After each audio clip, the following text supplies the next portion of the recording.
My name's Chris and I like listening to music. I'm going to listen to Daughter of Swords, Alex, which is a really enjoyable indie pop album with a bit of heart.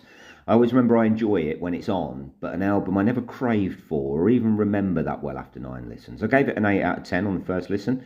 It is good. I'll leave the review. It's at least that. Let's see what the last listen brings.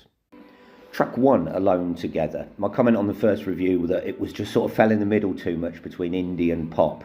Don't agree anymore. That was first listen wrongness. It's just good music, and that's all I care about. But it's sort of half and half indie pop, but it's in a really, really good way. There's better to come though. Not a great first song for me. 8 out of 10. Track 2, Talk to You. This should have been the opener. You know, it's like the indie version of Hey Mickey by Tony Basil. I love that 80s synth sound with a bit of clapping and a bit of screaming. Brilliant melody. Love her voice. Yeah, it's just a lot to love about this album. Intelligent edge. 10 out of 10. Track 3, Hard On. A bit rude. I love this as well. It's got that 80s feel. Sheryl Crow is who I think of more than ever, and it's a huge compliment. And a little bit of Beck madness in the production. Can't speak this morning.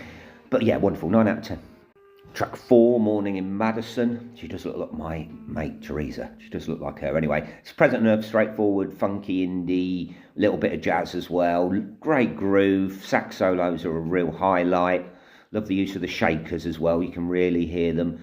Just a pleasure on the ear. 9 out of 10. Track 5, Money Hits. Love this as well. They are memorable songs when they're on. You know, you could hear this on any radio station around the world. Maybe not Classic FM, but beautiful playing. Very Bowie-esque. 10 out of 10. Track 6, All I Want Is You. Not the U2 cover, it's better than that. It's, yeah, Sheryl Crow. I do love Sheryl Crow. Most people, when I say that, think of an insult, but it's really not. She's so good and so underestimated. I find her much more interesting than bands like Big Thief, for example. This is a great song, one that Sheryl would be proud of. 9 out of 10. Track 7, Willow. The melodies are faultless on this album. Got a little bit of Sub John Stevens to it. We go a little bit more folky with a nice dark edge. The sax is great. Not very exciting, actually, that track. 8 out of 10. Track 8, Dance, album track, Sheryl Crow, again, a few more synths maybe, decent build, but more than decent payoff as well, 8 out of 10. Track 9, Strange, highlight for me, reminds me of a Gorillaz song over Suzanne Vega, Luca. What else do you need to know? Best track on the album, 10 out of 10. Track 10, Vacation, a track that could be on Breeder's Last Splash. Good, not really a highlight, 8 out of 10.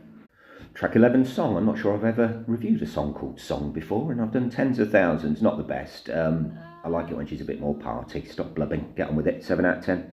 Track 12, West of West. Nice Let It Be ending. Got piano anyway, and it's a great album. I'm going to give that a 9 out of 10.